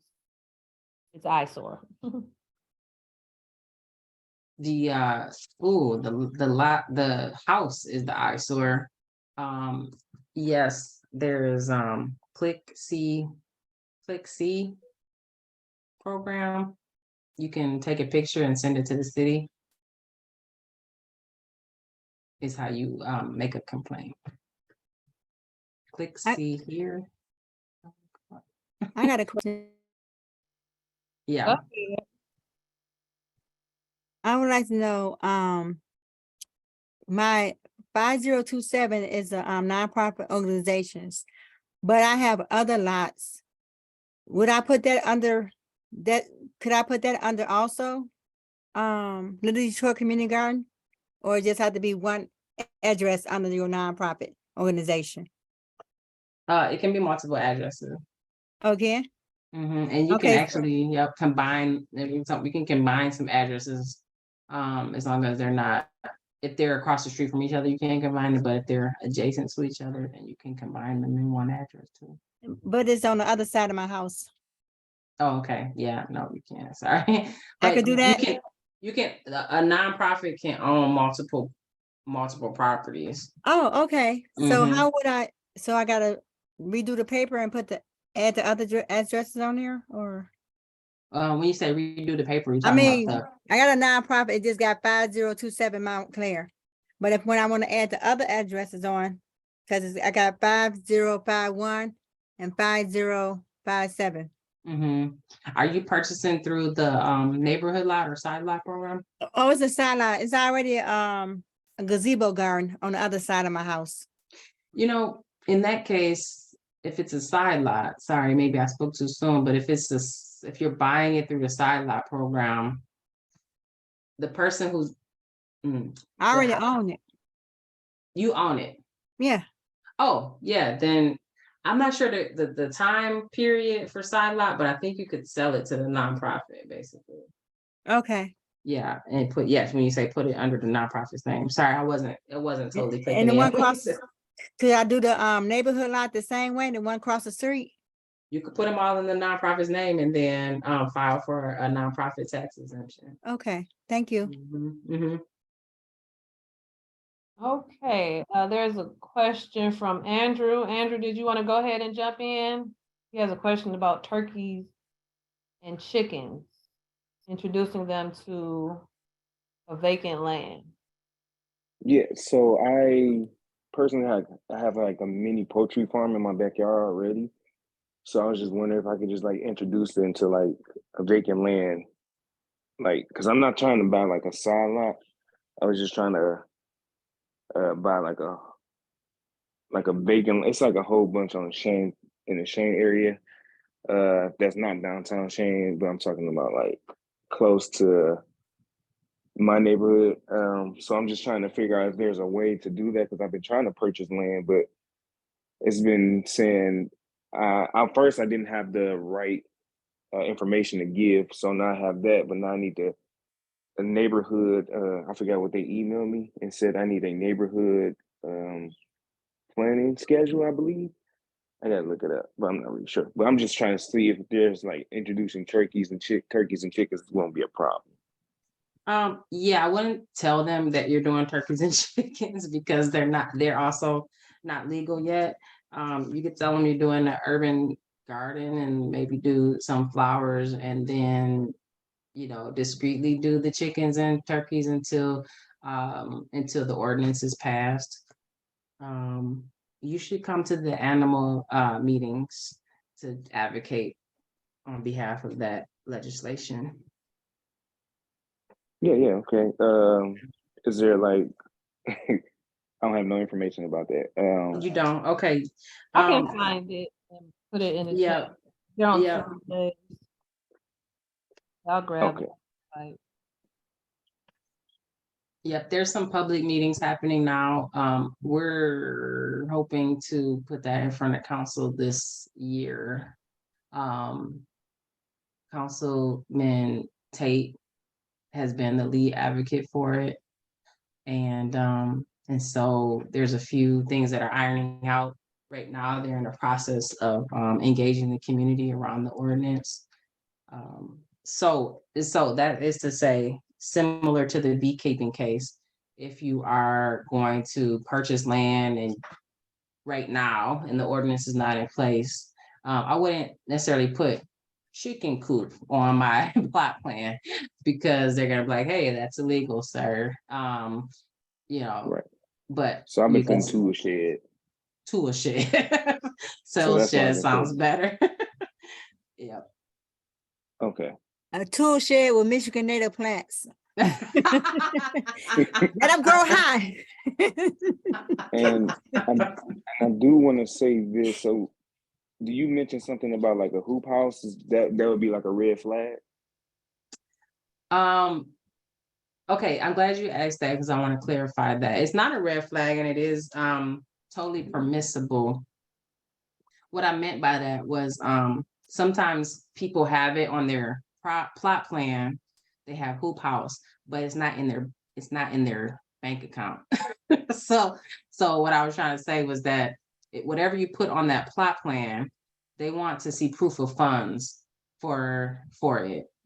So if you're planning for a hoop house, but your plan is to get a USDA equip grant for that hoop house, then, and you haven't gotten that, and you don't have, you haven't gotten it because you don't own the land yet. If you're relying on grant dollars that aren't in your bank for anything that's on your plot plan, that's going to be a red flag because they're going to ask you for proof of funds. Gotcha. Yeah, so I would just not put it on there. You can over deliver, but you can't under deliver. Gotcha. So I did went through the USDA, I'm sorry, for the hoop house, and it is a long process, and I did add that to the plan. So okay, I see. Okay. You see what I'm saying? So then they would be like, oh, sorry, Andrew is your name? Yes. They would be like, Andrew, great, you want to do a hoop house? Let me see your bank account and say that there's $10,000 in the bank for that hoop house. Oh, it costs that much? Probably more. So, and you're like, wait, I was going to apply for USDA, and then you have to revise your plot plan, and then they have to take it to their board again. And so what I was trying to highlight was that is something that could cause a hiccup in your process because. Okay. See, I have a question. Mm-hmm. See, because we're talking about husbandry, what about if you also wanted to do mushrooms? Mushroom is not a plant, it's not a vegetable, it's a fungi. Do they have any ordinance against that in the city for growing mushrooms and legal mushrooms, should I say? Actually, aren't they all legal now? I don't know. Yeah, I think we have a special case in Detroit. Pesticide or fungicide. I'm sorry. Yeah, no, you can do mushroom production for sure. Okay, great. Thank you. Yep. And if you're ever interested, I will I'm gonna if I could put it in the chat here. I'll have to exit my screen, but the link for that land-based project meeting that happens every other week for questions like that, if you have questions like that. Or you can feel free to email me. And in fact, that's what I was going to wrap up just with my email. I did before we let me just finish this out and then we can just like hang out and talk and ask any like final questions because I only have like two more slides left. But I wanted to explain that when you do purchase through the some of these programs, so I mentioned neighborhood lots and the project portal, you're going to have a compliance period. Side lots don't have a compliance period, so that's a cool thing about them. But neighborhood lots, I believe, create a project, and the project portal the fair market value, is going to have the compliance period. And typically that's about 18 months to complete your project.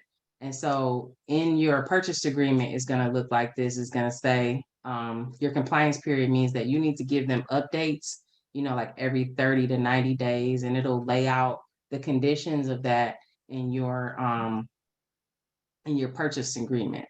I always, at this point, I tell people to put this in their calendar.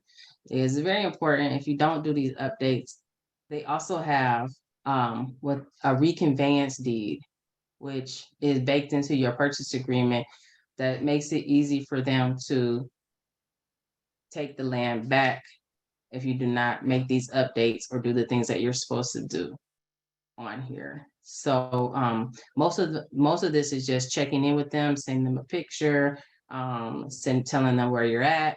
The last thing on here is it says here, within 180 days after closing, purchaser will submit a complete change of use building permit application to the city of Detroit, BC. Make sure you do this because we don't want to purchase land just for them to take it back, right? So the idea here is this is for developers. Like I said, they're looking at you like a developer, and they're gonna make you make updates. They don't want you to be like that company that that is across the street from Coco, right? Who's just sitting on a lot. They want you to actually make improvements. They want you to let you know. So this is their stopgap in order to do that. So all we got to do is prove to them we're doing it. We got to communicate with them if we aren't doing if we aren't on it, if the season's gotten away, say you purchased the property in fall and you aren't able to start till next summer, like just communicate with them. You can get extensions on all of this, but I would hate to see somebody's land get reconveyed back to the land bank after putting out substantial money for it. So Keep Growing Detroit does help people through this permitting process. I just want to talk about it just really quickly. So we've been talking about this change of land use. That means changing from residential to urban garden. It costs $150 per lot to do. So what I tell people is if they're doing multiple lots, to go ahead and combine the parcels first. You do that with this parcel revision form. And all you gotta do is Google parcel revision form, and that is on the city's website for you to download. If you have any issues with any of this, please do reach out to us. I do consultations all the time on how to change the land use. We also have we have a small grant. It's about $5,000. So until that is used up, we can actually pay for your permitting right now. So if you're in this process, we want everybody to get through their compliance period, and knowing that the city is adding more regulations. We wanted to make this process easy and barrier-free. So until those funds are gone, we can pay this cost for you. And so please do reach out if you're at this point, or if you have purchased property, so we can support you with the change of use. Lastly, I just want to plug the Detroit Black Farmer Land Fund. Our application just launched. You can find it at Detroit Black Farmer. Can you please put that in there? The DetroitBlackFarmer.com. I see a few people on the call who are recipients. This is for land or infrastructure needs. Infrastructure is very loose, so you can use that for business development. You could use that for actual infrastructure equipment. All of those things fall within that infrastructure. So I just want to make sure everybody's aware of that application that closes on July 29th. Here's my email, tee@keepgrowingdetroit.org. Or like I said, you can book a consultation with me. Here's my calendar, so you can see when it aligns with your calendar. And at that point, if we had additional questions, we can just take some time to just talk. But I wanted to make sure we got through that PowerPoint. Was there questions in the chat that we missed from earlier, Naja? Scrolling through now.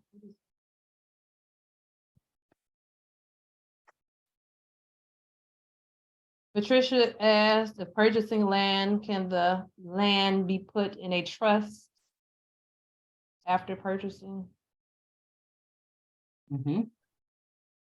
Yes. Land trust or an, yes, it can. I will consult with the lawyer because I don't have all the specifics on how to do that, but Okay, that's all the questions we had in the chat. Did anybody else have a question? You can go ahead and ask it.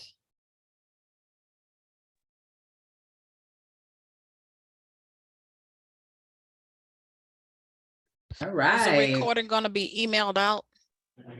Yes, it'll be available on YouTube and I'll send the link once I upload it next week, probably around like Tuesday or Wednesday. I'll send it out. You sending it on a holiday? No. It's a Wednesday. Friday, yeah, Wednesday or Thursday. Well, that's a long holiday.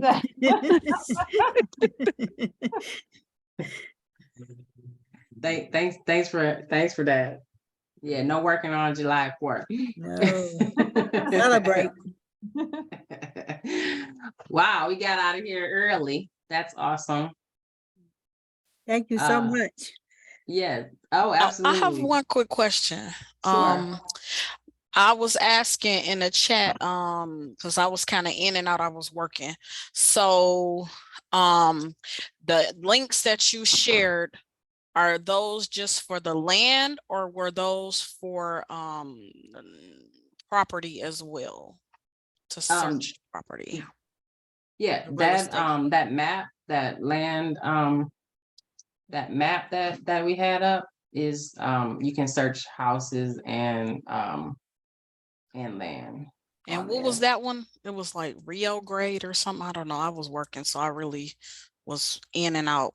Oh, you know what? Now I'm just gonna send this whole PowerPoint to you so you'll have all of the links. When is that gonna be sent? On Wednesday. After the holiday. Okay, Yeah. so then may I have the website now then? I'm sorry. Oh yeah. Yeah. We just had a couple on there. So if you're talking about the Regrid, REGREID, regrid.com was one of them. And then we had sorry. I got them up here in the chat too. I can send it. Okay. Yeah. Then we had the all listings map from the DOBA. So I wasn't sure which one you were talking about. Let me see if I can go back. Look like you're gonna be looking up some stuff this weekend on your break. You're like, wait a minute, I need the map right now. I'm like, I came here for gardening, but if y'all gonna help me with this other project I'm supposed to be working on, hey, keep going Detroit. I keep trying to tell people they got a lot of good resources. So I'm be letting people know, like, y'all need to get with it.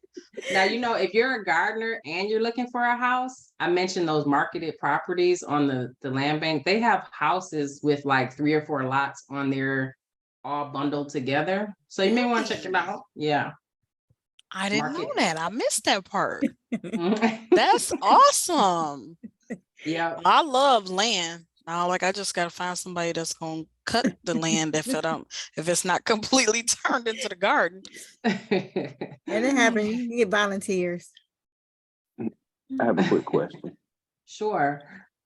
So what was the Black Farmers, DetroitBlackFarmers.com? What is that? Is that just where all the Black farmers link up, or? Oh, good question. So yes.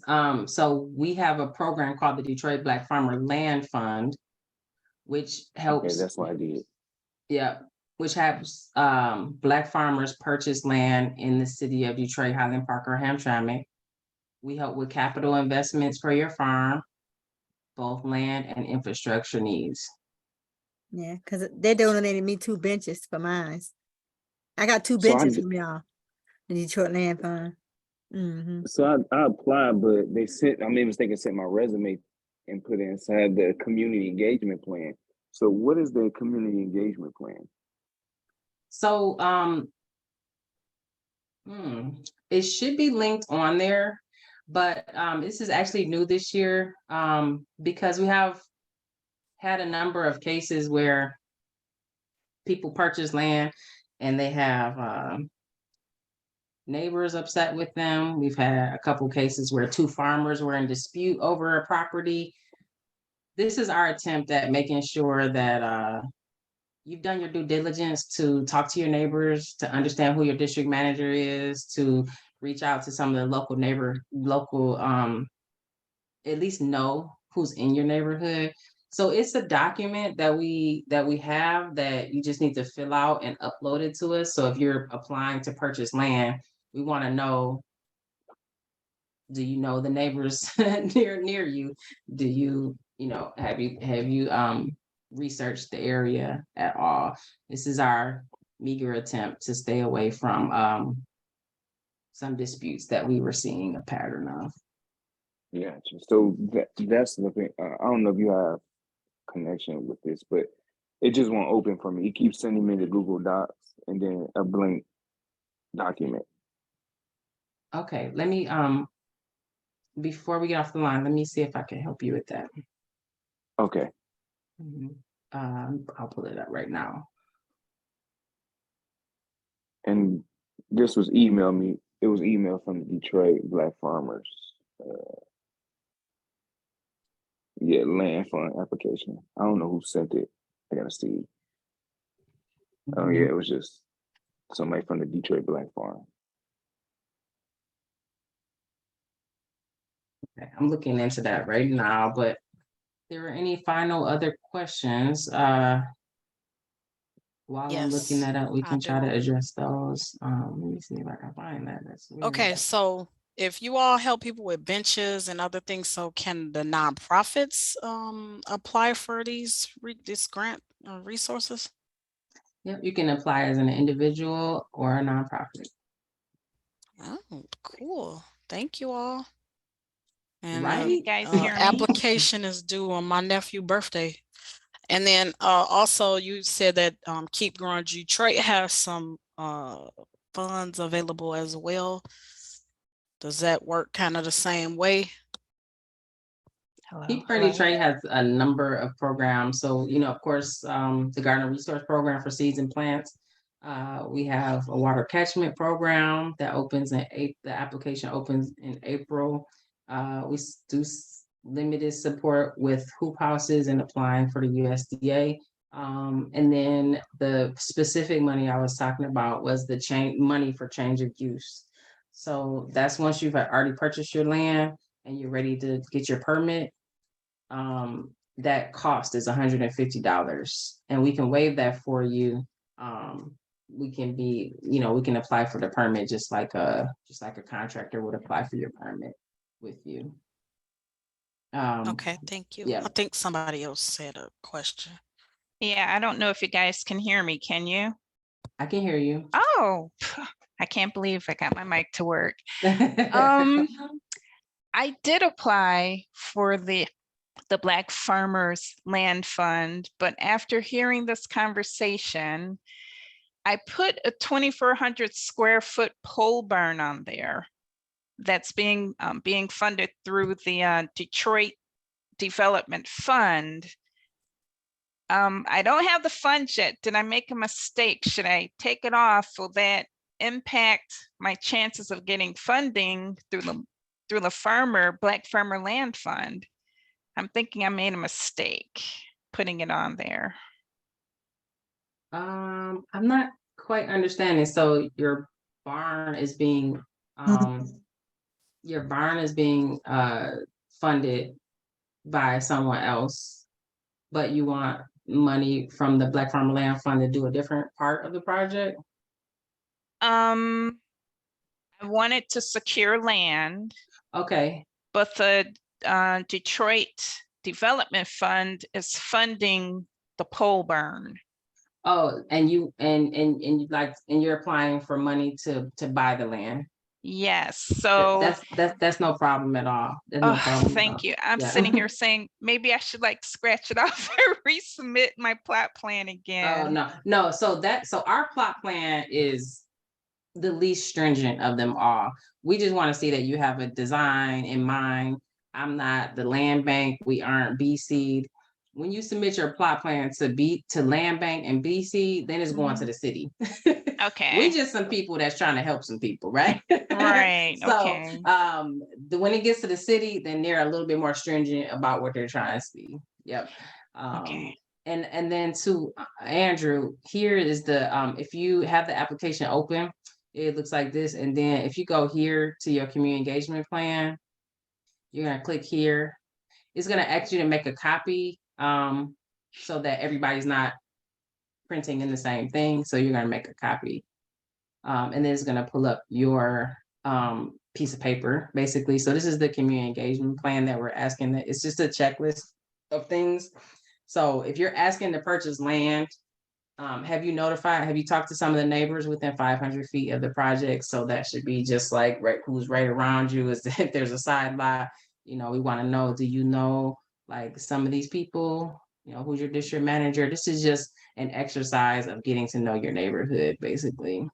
So if you're going to be purchasing land, we just want to make sure that we've done the due diligence to invite you to learn who's the block club and learn, if there's any other farms in the area, So, this isn't anything Tia, I that's, have a Tia, I have a question pertaining to what you want to do with chickens and turkeys. Mine would be bees. What about if the neighbors say, no, I don't want any bees, or I don't want any turkeys? What happens then?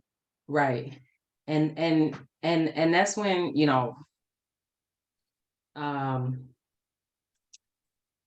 we really, invite you to kind of think about that in terms of like, those will be the neighbors to that project. If they don't want it, it's just similar to if a new development came to your neighborhood and you don't want it, you would want them to listen to your complaints.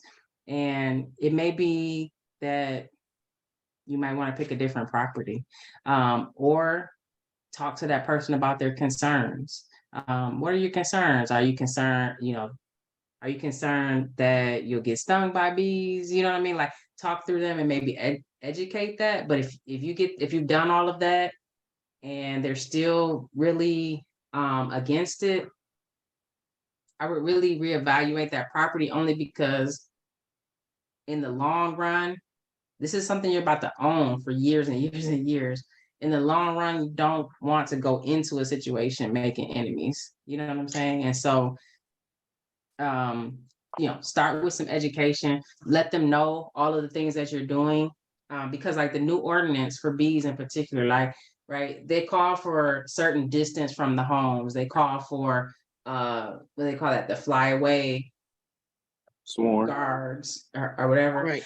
Yeah, the swarm. I understand what you're saying, and I say that in conjunction with him because I thought of chickens, but then I know there's a difference between, and you can correct me, Andrew, if I'm wrong, between fertilized having roosters versus just having hens. And roosters can crow a lot, number one, because I was thinking about ducks myself. So that's why I attached myself to your question, Andrew, because I don't want to hear rooster crowing all the time, but I secretively I do, because of all the noise other people make. I want to make some noise too. Can I touch on something real quick? Yeah. But pertaining to this, so I did talk to my neighbors beforehand before getting chickens, and so what I did, I have a YouTube channel, and I do let them know the difference between like store-bought eggs versus like natural eggs that I get from my chickens. And I do let them know, I give them the breakdown, and they are very interested into that. But the thing that other people don't tell you about hens is when they lay eggs, there is a chicken song that they make. And once they have their egg, they all just start hooting and hollering and singing. Yeah, you lay eggs, you lay eggs, so it is loud. It's louder than the crow of a rooster. So people don't explain that or tell you about that. And that's one thing I do want to touch on, just let people know who in your neighborhood and who's surrounding, like who's there, and like, are your neighbors okay? Versus my turkeys just only make noise is when they're hungry, and it's in the morning, and it's not loud, and it's not like a gobble gobble. It's just like a mimic sound. So it's something I did let my neighbors know ahead of time before actually getting them. You know, I love that you took the time to do that. Yeah, that's wonderful. Yeah. And that's what I would have to do. Thank you, Yeah. Andrew. Yeah, Yeah, no problem. there's a couple in my neighborhood, they're Caucasian, and they have peacocks, and the peacocks fly over to the senior citizen side, and they poop everywhere, and they make all these noises, and I'm telling you, those senior citizens rose up against those young kids, and they had to get rid of the peacocks. Wow. Yeah.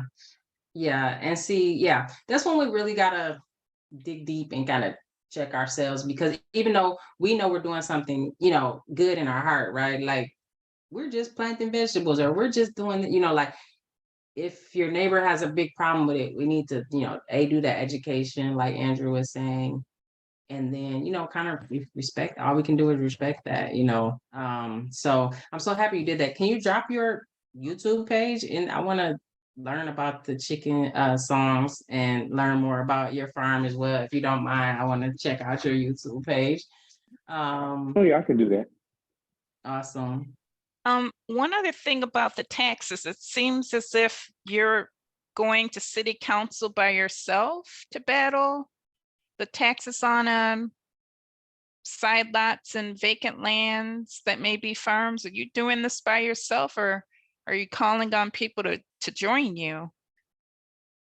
I will, thank you for asking that. I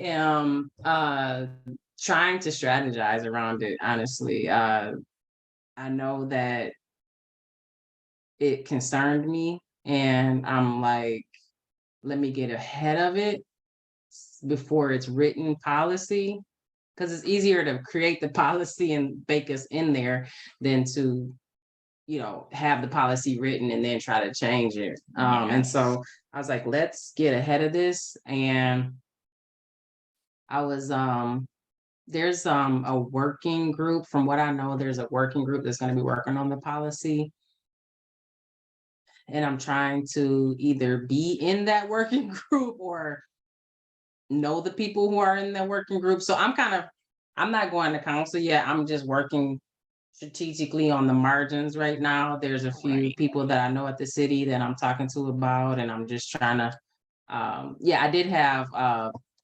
chief of staff for so that was Gary. He's a gardener, and we were just kind of floating around some ideas about something else, and I just got in his ear about it. So basically, I'm just getting in people's ear about it anytime I can.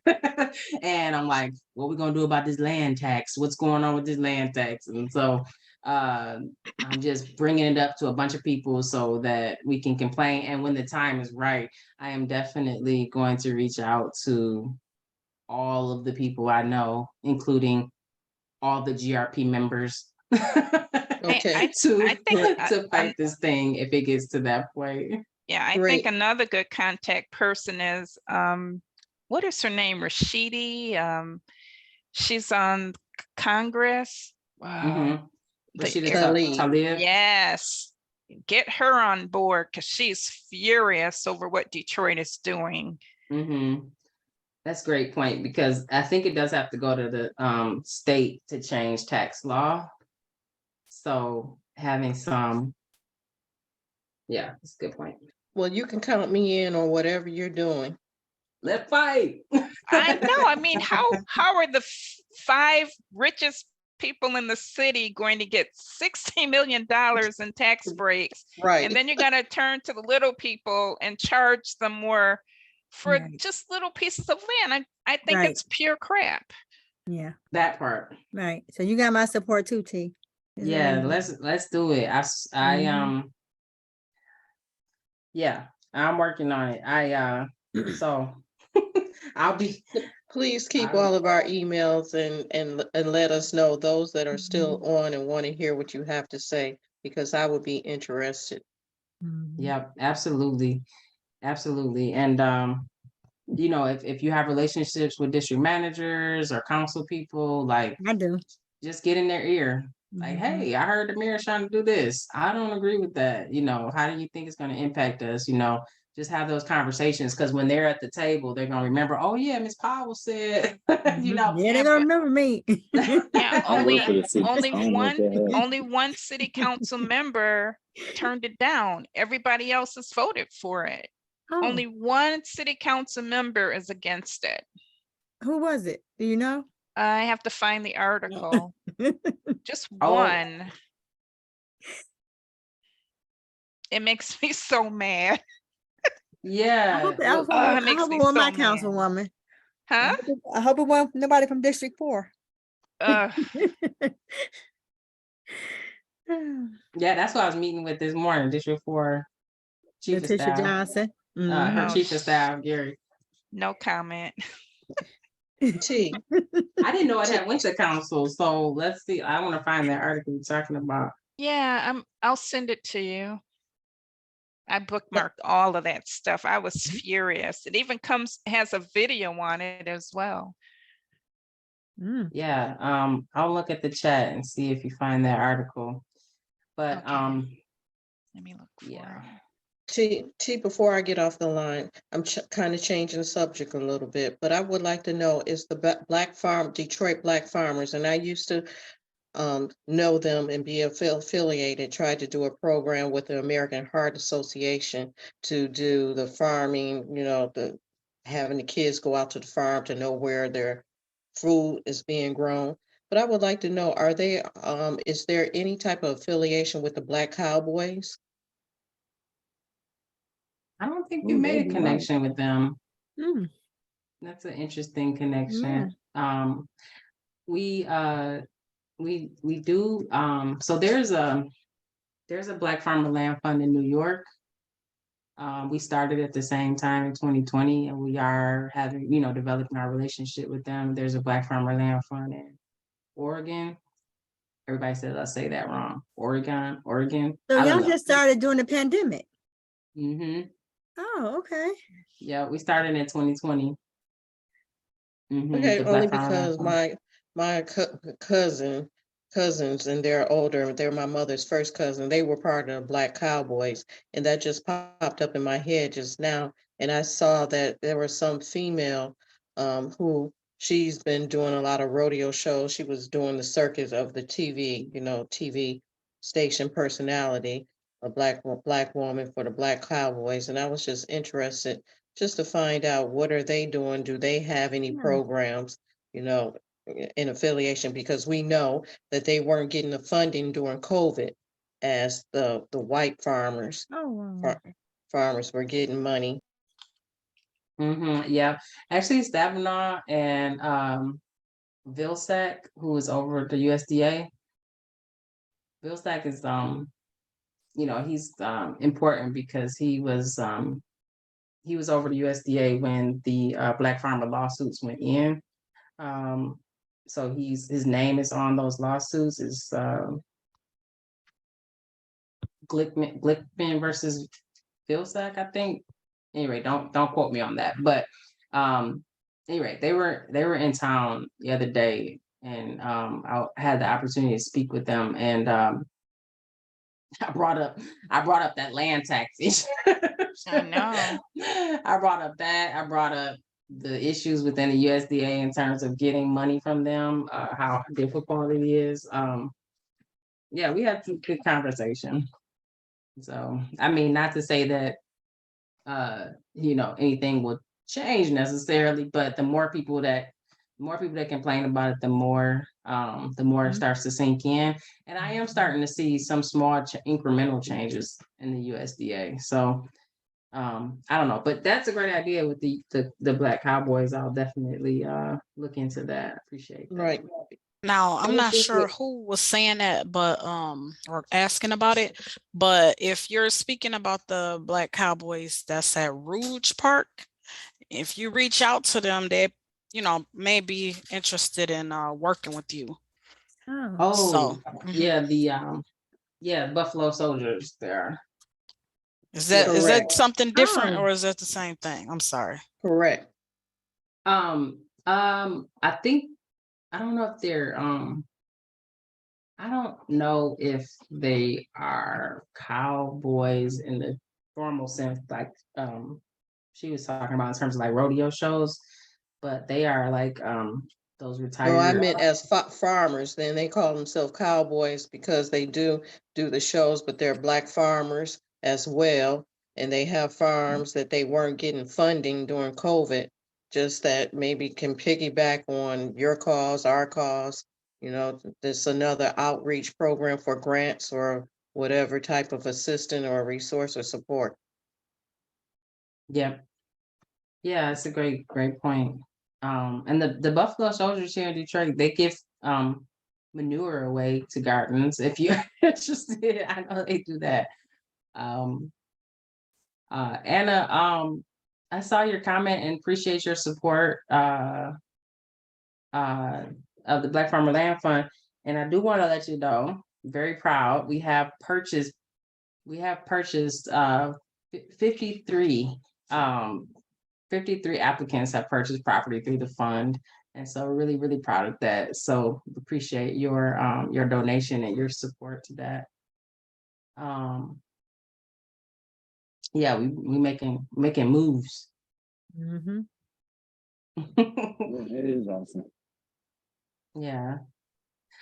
Okay, well, I won't stay on here too long. You all have my contact information. It sounds like people are interested in the policy stuff, Naja. I think we might have to do like a maybe we'll have to do like a follow-up and talk about permitting and recent policy stuff. I think that might be appropriate.